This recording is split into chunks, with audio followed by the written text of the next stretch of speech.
Guys, in this video, I want to say a few things briefly about what Martin Heidegger writes about Christianity and the Christian faith in Remarks 1 to 5, Black Notebooks from 1942 to 1948. Heidegger's Black Notebooks are deep reflections on and meditations on all kinds of things like language, silence, being. And from time to time, he will mention contemporary political and quote unquote cultural affairs. He reflects on liberal democratic German anti-fascism and things like that. But in this particular section, he has some reflections on faith and thinking and on Christianity as a system of thought and Christianness as faith that I wanted to share with you in case you have an interest in this topic. So he says the following: understood in a Christian manner, faith is the unconstrained trust in the claim of God, who as Father speaks through Jesus as his anointed Son, and is thus the Redeemer from sin. Faith is standing in the grace of the Son of God, Heidegger writes. Faith knows nothing other than redemption from sin. While faith is a form of knowledge, it is never a form of thinking, he says. Faith considers thinking foolishness. Faith does not concern itself with thinking. It does not attend to the task of thinking as such. Faith is even indifferent to its separation from thinking. So he draws a contrast, and you might think of this as the well-established contrast, for quick approximation, between Jerusalem and Athens, between the Bible and Greek philosophy, between reason and revelation.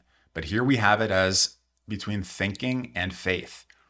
Okay, so given this difference between thinking and faith, given that faith is unconstrained trust in the claim of God who as Father speaks through Jesus as his anointed Son, and so on, Heidegger now goes on to distinguish between Christianity and Christianness. And here's what he says about that. Christianity is metaphysics, by which he means a certain thinking about being. Christianity is metaphysics that presents Christian faith as knowledge. Christianness is faith in Christ in the figure of Christ.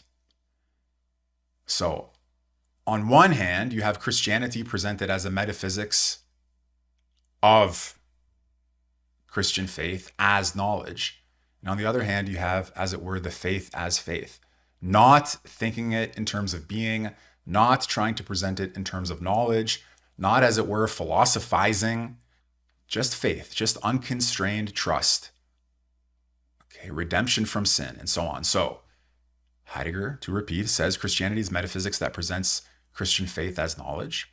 Christianness is faith in Christ, in the figure of Christ. And whoever thinks against Christianity, as Heidegger does, because Heidegger thinks against metaphysics. Metaphysics for Heidegger is the name of philosophy from the beginning until Nietzsche, in effect. That whole period he thinks of as metaphysics. So he doesn't just see metaphysics as a discipline among philosophical disciplines like logic, ethics, aesthetics, philosophy of this, philosophy of that, epistemology, ontology, and metaphysics.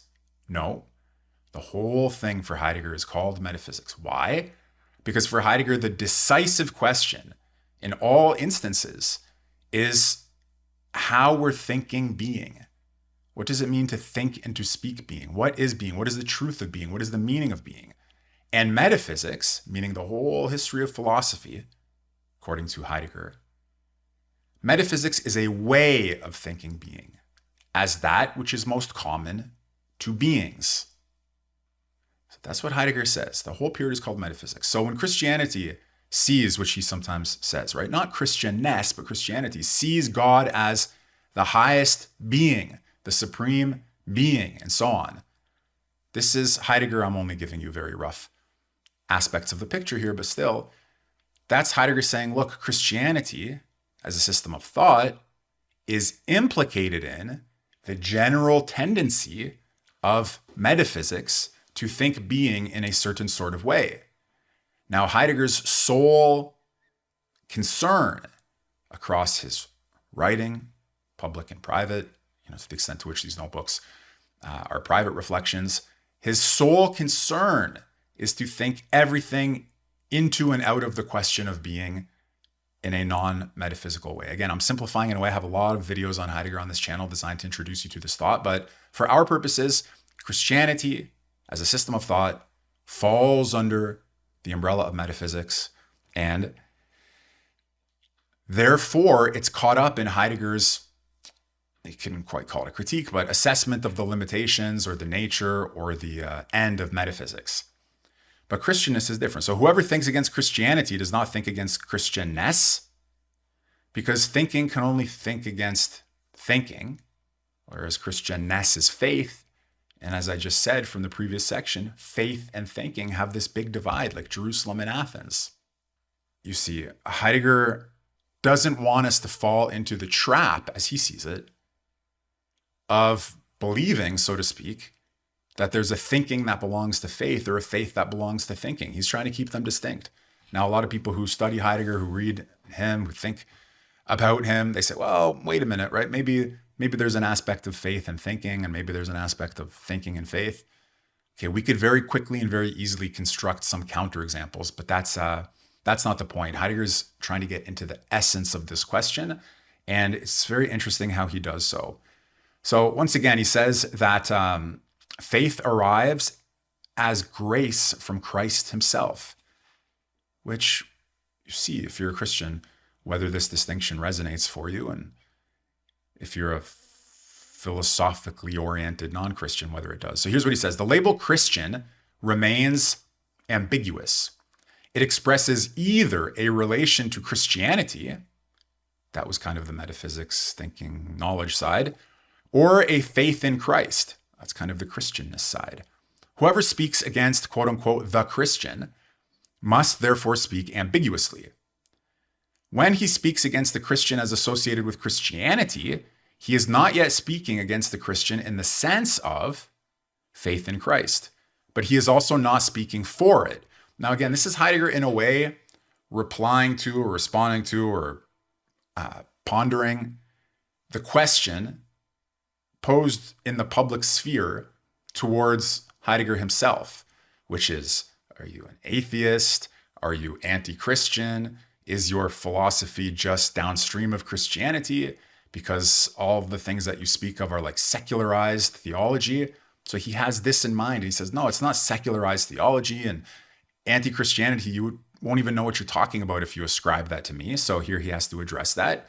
When he speaks against the Christian as associated with Christianity, he's not yet speaking against the Christian in the sense of faith in Christ, but he's also not speaking for it. As a thinker, he is also not capable of this.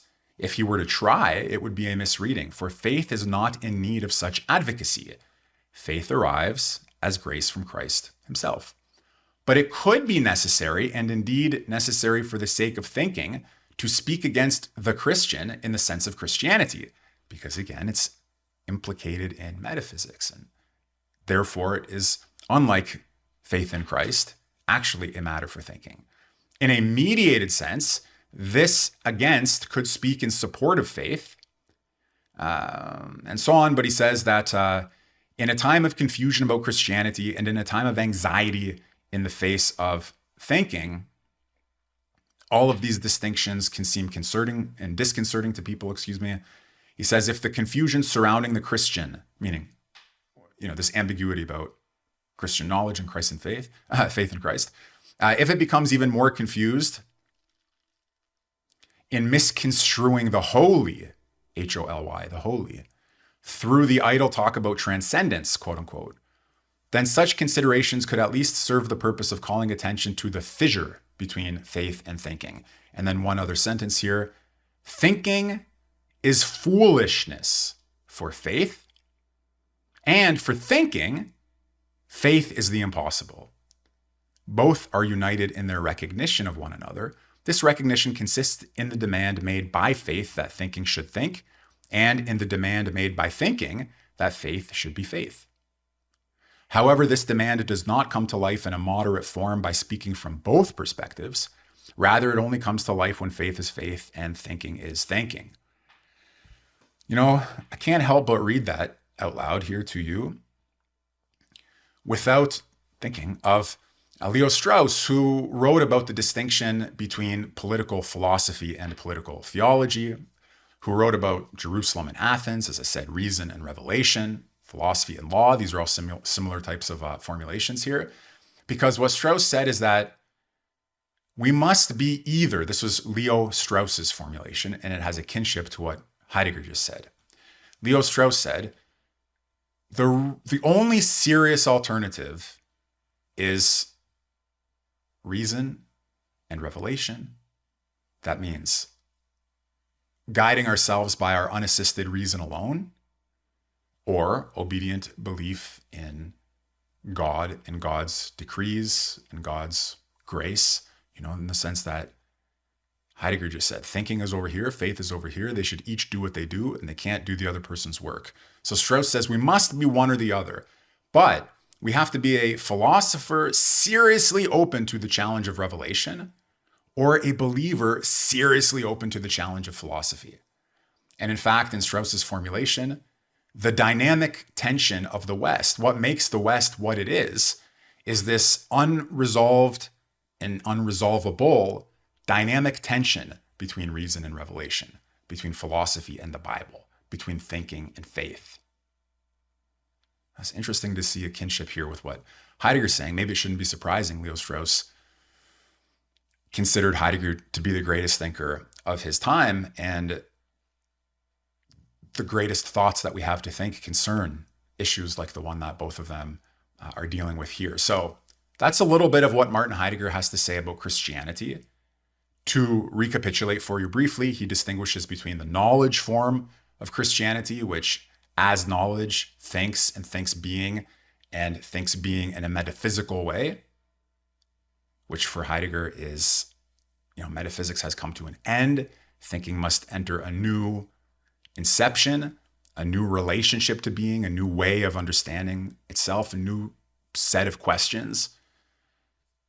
Christianity is not part of that. It's part of the now completed episode of metaphysics. But faith is a different thing. And Heidegger's neither for it nor against it. He just distinguishes it. I guess it could be interesting for some of you if I make this final remark, which is, it's very strange that Heidegger has a history of philosophy presented as a history of being, meaning a history of being itself. Being itself has a history. And the history of philosophy is kind of like the trace or the footprint or the fingerprint or the echo, he's got different names for it, of the history of being itself. And in this history of being, you have the canonical, as it were, well-known, although to Heidegger not well understood and poorly read and badly digested thinkers and philosophers. So he says something about Heraclitus, Parmenides, Anaximander, Plato, Aristotle, right? ... Leibniz, Hegel, Nietzsche.